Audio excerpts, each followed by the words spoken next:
आज हम बात करेंगे माइक्रो इकोनॉमिक्स सूक्ष्म अर्थशास्त्र के एक बहुत ही महत्वपूर्ण विषय जो जिसका सामना आम जनजीवन में हर उपभोक्ता हर व्यक्ति करता है।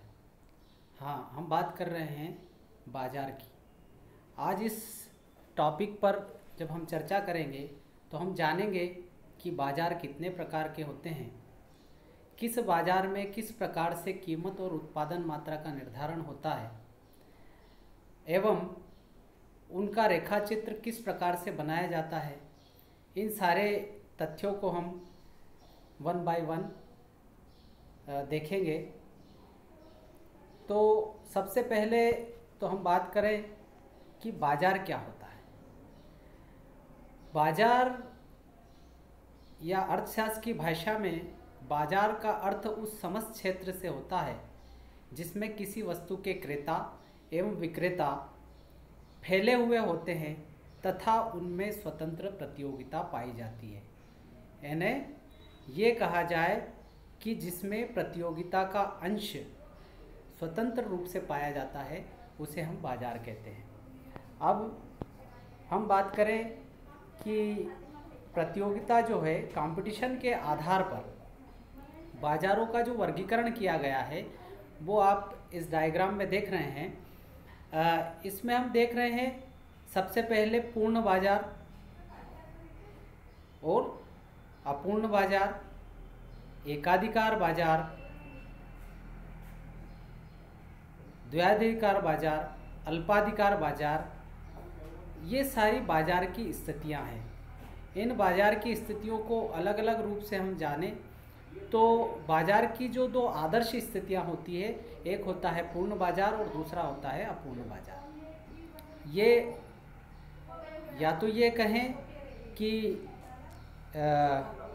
व्यवहार में पूर्ण बाज़ार और अपूर्ण बाज़ार नहीं पाया जाता, इन दोनों के बीच की स्थितियां ही पाई जाती है। पूर्ण बाज़ार को हम समझें तो पूर्ण बाज़ार से आशय ये होता है जब किसी बाज़ार में पूर्ण प्रतियोगिता की स्थिति पाई जाती है तो उसे पूर्ण बाज़ार कहते हैं। पूर्ण बाज़ार में क्रेताओं तथा विक्रेताओं की बहुत बड़ी संख्या होती है। क्रेता तथा विक्रेता को बाज़ार का पूर्ण ज्ञान होता है। बाज़ार में समरूप वस्तु पाई जाती है। वस्तुओं का एक ही मूल्य होता है। फर्मों का बाज़ार में प्रवेश तथा बाहर जाने की स्वतंत्रता होती है। तो ये पूर्ण बाज़ार है। पूर्ण यानी परफेक्ट कंपटीशन। परफेक्ट कंपटीशन में जो खरीदने वाला है और जो बेचने वाला है या जो उत्पादन करता है और जो उपभोक्ता है उनको बाज़ार का संपूर्ण ज्ञान होता है और वस्तुएं एक जैसी पाई जाती है। वस्तुओं में रंग, रूप, आकार, प्रकार, वजन आदि के आधार पर किसी प्रकार का कोई भेदभाव या किसी प्रकार का कोई अंतर नहीं होता है, उसे हम पूर्ण बाज़ार कहते हैं। ये कहें कि बाज़ार में एक ही वस्तु को बेचने वाले अनेक विक्रेता और खरीदने वाले अनेक क्रेता होते हैं। बाज़ार में जो वस्तु पाई जाती है उसका मूल्य जो है वो सभी जगह एक समान रहता है, उसमें किसी प्रकार का कोई भी अंतर नहीं होता है। दूसरी स्थिति की हम बात करें तो वो होती है अपूर्ण बाज़ार। अपूर्ण बाज़ार से मतलब ये होता है कि या जिसे हम अपूर्ण प्रतियोगिता भी कहते हैं। अपूर्ण बाज़ार में क्रेताओं और विक्रेताओं की संख्या कम होती है। यानी परफेक्ट कंपटीशन में क्रेता और विक्रेता बहुत ज़्यादा होते थे, जबकि इन परफेक्ट कंपटीशन या अपूर्ण प्रतियोगिता की हम बात करें तो इसमें क्रेता भी कम होते हैं और विक्रेता भी कम होते हैं। यानी बेचने वाले भी कम हैं और खरीदने वाले भी कम हैं। इसमें क्रेता तथा विक्रेताओं को बाज़ार का पूर्ण ज्ञान नहीं होता है। यानी बाज़ार के बारे में उनको नॉलेज नहीं होता है कि किस प्रकार से यहाँ कितनी मार्केट में कितनी शॉप है या कितने बेचने वाले हैं और कितने खरीदने वाले हैं, इस वस्तु की कीमत किस प्रकार से निर्धारित होगी, ये भी क्रेता और विक्रेताओं को इसका पूर्ण ज्ञान नहीं होता है। साथ ही हम बात करें तो इसमें जो वस्तुएं जो होती है अपूर्ण प्रतियोगिता में वो समरूप नहीं होती है, मतलब एक जैसी नहीं होती है, उसमें विभेद होता है। विभेद से तात्पर्य जैसे हम बात करें कि फल की बात करें तो यहाँ जो डायग्राम में आप देख रहे हैं ये अलग अलग प्रकार के सेब रखे हैं, है ना। है सेब, प्रजाति एक है, लेकिन उसकी क्वालिटी में, उसके रंग में, उसके रूप में अंतर है। इसे अपूर्ण बाजार कहते हैं। यह व्यवहारिक जगत में पाई जाने वाली स्थिति होती है, यानी इसी बाजार का सामना आम उपभोक्ता करता है। अब बाजार की एक कंडीशन होती है जिसे हम कहते हैं मोनोपोली, या ये कहा जाए एकाधिकार बाजार। जब किसी बाजार में एकाधिकार प्रतियोगिता की स्थिति पाई जाती है तो उसे एकाधिकार बाजार कहते हैं। एकाधिकार का तात्पर्य होता है कि किसी वस्तु को बनाने वाला या बेचने वाला एक ही उत्पादक होता है, यानी उस वस्तु की पूर्ति पर उस एक ही व्यक्ति का, एक फर्म का, एक कंपनी का संपूर्ण अधिकार होता है या पूर्ण नियंत्रण रहता है। वो चाहे इतनी वस्तुओं का निर्माण कर सकता है, वो चाहे उतनी वस्तुओं को बेच सकता है। इसे हम एकाधिकार की स्थिति कहते हैं। और दूसरा इसका महत्वपूर्ण जो विशेषता होती है वो होती है कि इस प्रकार के बाजार में जिस वस्तु को बेचा जा रहा है या जिस वस्तु एकाधिकारी की वस्तु होती है उसकी किसी भी प्रकार की निकट स्थापन्न वस्तुएं नहीं होती है।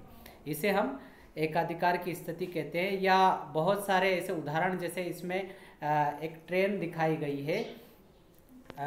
इस ट्रेन की हम बात करें, ये जो ट्रेन दिखाई दे रही है ये भारतीय रेलवे का एक उदाहरण है कि भारतीय रेलवे पर संपूर्ण अधिकार केवल भारत सरकार का है, यानी इंडियन रेलवे पर एकाधिकार की स्थिति किसकी है? गवर्नमेंट ऑफ इंडिया की, यानी इसका कोई भी स्थापन बाजार में आप नहीं देख सकते, तो इसे कहा जाता है एकाधिकार बाजार। अब दूसरी हम बात करें, एकाधिकारी बाजार में भी अलग अलग बाजार की स्थितियां होती है जिसे कहा जाता है अल्पाधिकार बाजार।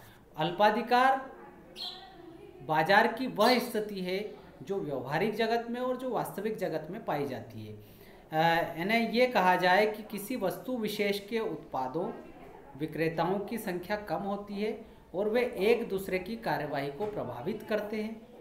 अर्थात एक दूसरे की कार्यवाही को प्रभावित करने से तात्पर्य ये होता है कि यदि किसी एक वस्तु को बनाने वाले अनेक उत्पादक है या कुछ उत्पादक है तो उन वस्तुओं की क्वालिटी में, उन वस्तुओं के विज्ञापन में, उन वस्तुओं के वेट में, रंग रूप में कुछ न कुछ थोड़ा सा अंतर होता है। जैसे हम बात करें, एक उदाहरण लें कि एक साबुन बनाने वाली साबन की हम बात करें तो साबन, नहाने का साबन एक ही होता है, लेकिन कंपनियां डिफरेंट प्रकार से उसको मार्केट में लॉन्च करती है। जैसे हम बात करें हिंदुस्तान यूनिलीवर की साबुन की बात करें तो नहाने के साबुन जब हिंदुस्तान यूनिलीवर बनाती है तो वो अलग अलग नाम से बना देती है। कंपनी एक ही है लेकिन अलग अलग नाम से बना देती है। अब अलग अलग नाम से बनाए तो इसका मतलब ये होता है कि वो अल्पाधिकार की स्थिति है कि मान लिया जाए दो टूथपेस्ट हैं, यहाँ एक उदाहरण दिया है गूगल और माइक्रोसॉफ्ट का, ये भी एक अल्पाधिकार की स्थिति है। लेकिन इसके अलावा भी मैं एक आपको एक उदाहरण बताऊं टूथपेस्ट का, एक कोलगेट की हम बात करें, दूसरा पेप्सोडेंट की बात करें, हैं दोनों टूथपेस्ट लेकिन दोनों अलग अलग ब्रांड के हैं। यदि टूथपेस्ट की कीमत की हम बात करें तो चूंकि जब कोलगेट की कीमत में कुछ इजाफा होता है, बढ़ जाता है, तो कोलगेट के जो उपयोग करने वाले उपभोक्ता होते हैं वो कहाँ शिफ्ट हो जाते हैं? पेप्सोडेंट पर। क्यों हो जाते हैं? क्योंकि अल्पाधिकार बाजार की स्थिति में विक्रेता या वस्तु के उत्पादनकर्ता उस वस्तु की या उन वस्तुओं की कीमतों को एक दूसरे को प्रभावित करते हैं।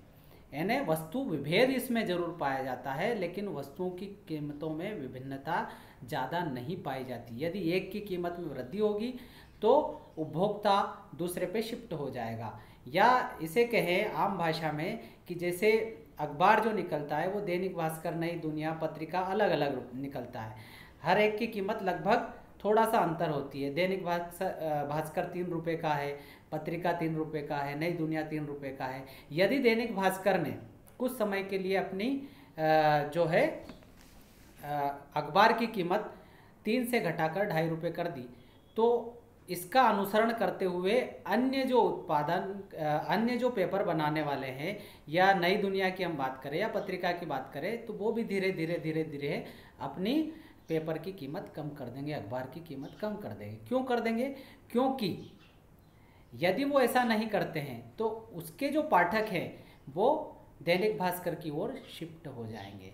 तो इस प्रकार की जहाँ स्थिति पाई जाती है उसे हम अल्पाधिकार बाजार कहते हैं। इस प्रकार के बाजारों में फर्मों का प्रवेश और बहिर्गमन कठिन होता है। यानी एक बार इंटर हो गई कोई फर्म तो वो आसानी से मार्केट को छोड़कर नहीं जा सकती। इस प्रकार के बाजार की जो महत्वपूर्ण विशेषता वो होती है कि हर कंपनी अपनी बिक्री बढ़ाने के लिए विज्ञापन करता है और विज्ञापन पर बहुत अत्यधिक मात्रा में वो खर्च करता है। तो इसमें विज्ञापन सबसे महत्वपूर्ण होता है। यानी जिसका जितना विज्ञापन होता है उसकी उतनी वस्तुओं को बेचा जाता है। अब अगली स्थिति की हम बात करें तो एकाधिकार में केवल एक विक्रेता, एक उत्पादक होता है। अल्पाधिकार में कुछ विक्रेता, कुछ खरीदार होते हैं। द्वयाधिकार बाजार की हम बात करें तो द्वयाधिकार बाजार की जब वो ऐसी स्थिति है कि जिसमें वस्तु के केवल 2 ही उत्पादक होते हैं, दोनों एक ही वस्तु बेचते हैं, दोनों उत्पादकों की वस्तुएं प्रायः एक रूप होती है, दोनों ही अपने उत्पादन कार्य में स्वतंत्र है तथा दोनों की वस्तुएं एक दूसरे से प्रतियोगिता करती है। अर्थात ये होता है कि जो वस्तुएं हैं वो भी समरूप होगी। 2 उत्पादक समान वस्तुओं का उत्पादन करेंगे और समान वस्तुएं, उनकी कीमत अलग हो सकती है और मार्केट में बेचेंगे। चूँकि उनकी कीमत पर कुछ नियंत्रण इन उत्पादकों का होता है, इसलिए कीमत में वृद्धि या कमी होने पर इस प्रकार की वस्तुओं की मांग में कोई अंतर नहीं होता है। या एक उदाहरण दें कि मान लिया जाए बाजार में शक्कर, जो चीनी की हम बात करें तो चीनी बनाने वाली केवल 2 ही कंपनियां हैं। यदि चीनी बनाने वाली 2 ही कंपनियां हैं तो उनका जो है कुछ न कुछ बहुत कुछ महत्वपूर्ण अधिकार कीमत पर होता है या नियंत्रण होता है कि वो कीमत खुद तय कर पाती है। क्यों कर पाती है? क्योंकि मार्केट में कंपटीशन की भावनाएं कम है। तो जिस प्रकार से कंपटीशन कम होता जाता है, कीमत पर उत्पादक का नियंत्रण ज़्यादा हो जाता है। कीमत और उत्पादन की हम बात करें तो उत्पादन जो है वो डिमांड साइड से होता है ना, जितनी डिमांड होगी उतना वो जो है फर्म उत्पादन करेगी। अब यहाँ बात कर रहे हैं पूर्ण प्रतियोगिता की। तो चूंकि हम इस पे पहले बात कर चुके हैं कि पूर्ण प्रतियोगिता वह आदर्श स्थिति है जो मार्केट में नहीं पाई जाती है, लेकिन चूंकि आदर्श के नज़दीक की जो स्थितियाँ होती है वही बहुत महत्वपूर्ण होती है। इसमें हम पहले बात कर चुके हैं कि इसमें बहुत बड़ी संख्या में क्रेता विक्रेताओं की संख्या होती है और बाजार का सबको पूर्ण ज्ञान होता है, वस्तुएं समरूप होती है, मूल्य में किसी प्रकार का अंतर नहीं होता है। अब हम बात करेंगे पूर्ण, अपूर्ण और एकाधिकार प्रतियोगिता में क्या क्या अंतर है। तो इस स्लाइड के माध्यम से आपको ज्ञात होगा कि पूर्ण प्रतियोगिता में क्रेता और विक्रेताओं की संख्या बहुत अधिक होती है, जबकि अपूर्ण प्रतियोगिता में क्रेता और विक्रेताओं की संख्या कम होती है। एकाधिकार में तो केवल क्रेता तो बहुत होते हैं और विक्रेता केवल एक होता है। दूसरी अंतर की हम बात करें तो क्रेता और विक्रेताओं को बाजार का पूर्ण ज्ञान पूर्ण प्रतियोगिता के अंतर्गत होता है, जबकि अपूर्ण प्रतियोगिता में क्रेता और विक्रेताओं को बाजार का पूर्ण ज्ञान नहीं होता है। एकाधिकार की भी हम बात करें तो क्रेताओं और विक्रेताओं को बाजार का पूर्ण ज्ञान नहीं होता है। तीसरी अंतर जो इसमें देख रहा है, वस्तुओं में एक रूपता पाई जाती है पूर्ण प्रतियोगिता के अंतर्गत, यानी समान प्रकार की वस्तुएं। यानी एक पेन यदि बना रहे हैं तो वो पेन बनाने वाले सारे उत्पादक, सारी फर्में एक जैसा, एक रंग का, एक क्वालिटी का, एक प्रकार का ही पेन का उत्पादन करेंगे। जबकि अपूर्ण प्रतियोगिता और एकाधिकार प्रतियोगिता में थोड़ा सा विभेद पाया जाता है, या यूँ कहें कि वस्तुओं में भिन्नता पाई जाती है। वो हो सकता है उसकी पैकेजिंग की भिन्नता हो, उसकी क्वालिटी की भिन्नता हो, उसमें रंग रोगन की भिन्नता हो, यह हो सकता है। अगला जो अंतर इसमें देखा जाता है, विक्रेताओं का मूल्य पर बिल्कुल नियंत्रण नहीं रहता है। किसमें? पूर्ण प्रतियोगिता में। यानी पूर्ण प्रतियोगिता में वस्तु का मूल्य जो है वो पहले से ही डिसाइडेड होता है, जबकि अपूर्ण प्रतियोगिता में जो बेचने वाला है उस पर उसके मूल्य पर आंशिक नियंत्रण रहता है ना, थोड़ा सा वो नियंत्रण कर सकता है, क्योंकि इसमें भी जो फर्में की जो संख्या है वो बहुत ज़्यादा तो नहीं लेकिन होती है, यानी कुछ होती है, इसलिए संपूर्ण नियंत्रण मूल्य पर नहीं होता है। जबकि एकाधिकार में पूर्ण नियंत्रण विक्रेता का मूल्य पर या कीमत पर होता है। अब यहाँ हम बात करें, ये जो डायग्राम दिखाए गए हैं,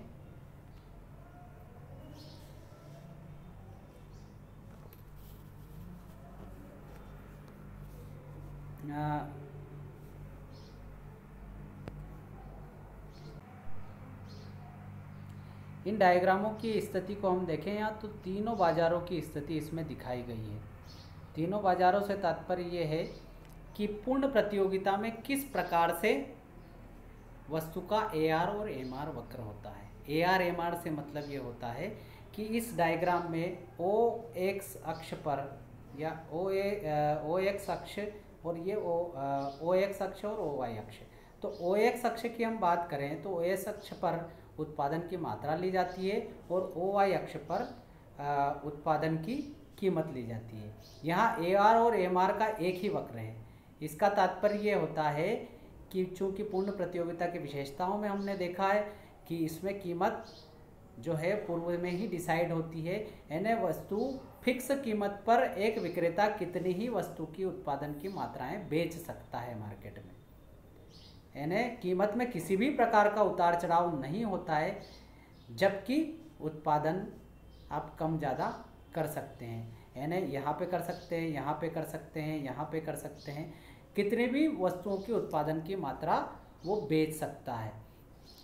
अब दूसरा जो डायग्राम अपूर्ण प्रतियोगिता का दिखाई दे रहा है, यहाँ AR और MR वक्र अलग अलग होते हैं। चूँकि मैंने पहले बात करी AR और MR वक्र की, ये पूर्ण प्रतियोगिता में एक ही होते हैं, समरूप होते हैं, इनकी लोच अनंत लोचदार होती है ना, फ्लैट होता है, जबकि अपूर्ण प्रतियोगिता में इनकी लोच जो होती है वो एक से ज़्यादा होती है, यानी AR वक्र ऊपर से नीचे गिरता हुआ होता है और उसके नीचे MR वक्र होता है। AR का मतलब होता है एवरेज रेवेन्यू और MR का मतलब होता है मार्जिनल रेवेन्यू, यानी सीमांत आय और औसत आय।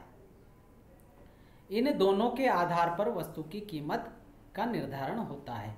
चूँकि AR वक्र नीचे गिरता हुआ होता है, इसलिए अपूर्ण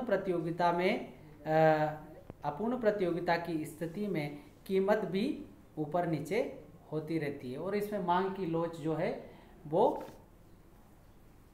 मांग की लोच एक से कम होती है। तो इस प्रकार से अपूर्ण प्रतियोगिता की हमने बात की। तीसरा डायग्राम जो दिखा रहा है जिसमें मांग की लोच ED लेस देन 1, इसका मतलब ये होता है कि मांग की लोच जो है एक से कम है। एक से कम का तात्पर्य ये होता है कि जो स्लोप है AR और MR वक्र का वो मूल बिंदु की ओर ज़्यादा है, जबकि मांग की लोच जैसे जैसे बढ़ती जाएगी AR MR वक्र का लोच जो है वो मूल बिंदु से दूर होता जाएगा, और यदि मांग की लोच अनंत है, इनफाइनाइट है, तो AR और MR वक्र जो है वो एक समान सीधी रेखा होते हैं। तो एकाधिकार की हम बात करें तो एकाधिकार में मांग की लोच एक से कम होती है। इसका तात्पर्य ये है कि कीमत अधिक है, उसके बाद कीमत अधिक होने पर भी उसकी मांग मात्रा में कोई ज़्यादा प्रभाव नहीं पड़ता है। तो इस प्रकार से ये एकाधिकार और अपूर्ण प्रतियोगिता और पूर्ण प्रतियोगिता के डायग्रामों की हमने बात करी। अब चूंकि एकाधिकार तथा एकाधिकार प्रतियोगिता, इन दोनों का अंतर जब हम बात करें तो इन दोनों में जो महत्वपूर्ण अंतर है वो क्रेताओं और विक्रेताओं की संख्या के आधार पर होता है। यानी एकाधिकार में एक ही होता है, जबकि एकाधिकारी प्रतियोगिता में कुछ होते हैं, संख्या कम होती है। दूसरा, बाजार का पूर्ण ज्ञान दोनों अवस्थाओं में नहीं होता है। वस्तुओं में विभेद पाया जाता है एकाधिकार प्रतियोगिता में, जबकि एकाधिकार में कोई विभेद नहीं पाया जाता है। यानी भारतीय रेलवे ने गवर्नमेंट का पूर्ण नियंत्रण है तो एक ही वस्तु है, उसमें किसी प्रकार का विभेद नहीं होता है। चौथी बात, उत्पादन के साधन पूर्ण गतिशील नहीं होते हैं। और एकाधिकार की भी हम बात करें तो उत्पादन के साधन पूर्ण गतिशील नहीं होते हैं, ये भी इसमें समानता है। विक्रेताओं का मूल्य पर आंशिक नियंत्रण अपूर्ण प्रतियोगिता के अंतर्गत होता है, जबकि जो विक्रेताओं का मूल्य पर पूर्ण नियंत्रण किस में होता है? एकाधिकार में। बाजार में गैर कीमत प्रतियोगिता पाई जाती है और एकाधिकार में बाजार में गैर कीमत प्रतियोगिता, दोनों में समान चीज़ें होती है। और सातवां जो होता है वो बाजार में फर्मों के प्रवेश में स्वतंत्रता होती है, किसमें? एकाधिकार या अपूर्ण प्रतियोगिता में। जबकि एकाधिकार बाजार की वह स्थिति है जिसमें फर्मों के प्रवेश पर पूर्णतः प्रतिबंध होता है। आठवां पॉइंट की हम बात करें तो फर्में स्वयं कीमत का निर्धारण करती है, किसमें? अपूर्ण प्रतियोगिता में। और चूंकि एकाधिकार में एक ही फर्म होती है तो फर्में वस्तु की कीमत पर पूर्ण नियंत्रण होता है। तो ये दोनों में समानताएं और थोड़ा सा अंतर जब हम बात करें तो यहाँ इन दोनों में डायग्राम के माध्यम से भी हम इनके अंतर को दिखा सकते हैं। यानी फर्स्ट डायग्राम की हम बात करें तो ये अपूर्ण प्रतियोगिता का है। यानी मांग की लोच जो है वो एक से ज़्यादा इसमें दिखाई देगी। ईडी ग्रेटर देन 1, इसका मतलब ये है कि एआर और एएमआर वक्र जो है वो मूल बिंदु से दूर हैं और थोड़े से चपटे हैं। जबकि एकाधिकार की हम बात करें तो मांग की लोच जो है वो 1 से कम है और यह एआर और एएमआर वक्र नीचे गिरते हुए तो हैं लेकिन मूल बिंदु के नज़दीक हैं। तो ये दोनों में इनके अंतर से भी हम इसको देख सकते हैं। तो निश्चित रूप से जब बाजार की जो स्थिति है उस बाजार की स्थिति का हर उपभोक्ता सामना करता है और बाजार के अलग अलग प्रकारों का सामना करता है। आज हमने इस लेक्चर में यह देखा कि किस प्रकार से या कितने प्रकार के बाजार होते हैं और उनमें क्या क्या स्थितियां पाई जाती हैं, उनकी विशेषताएं क्या हो सकती है। चूँकि बाजार का महत्वपूर्ण जो घटक होता है वस्तु का उत्पादन और कीमत का निर्धारण, तो वस्तु का उत्पादन और कीमत का निर्धारण जो होता है वो किसी भी वस्तु की मांग और पूर्ति के माध्यम से होता है और हर बाजार की स्थितियां अलग अलग हो सकती है। उनकी मांग की लोच के आधार पर, उनकी विशेषताओं के आधार पर, उनके महत्वपूर्ण जो तत्व हैं उनके आधार पर अलग अलग बाजार की स्थितियां हो सकती है। तो ये बाजार के कुछ महत्वपूर्ण रूप थे जो जिनको हमने आज इस लेक्चर के माध्यम से देखा।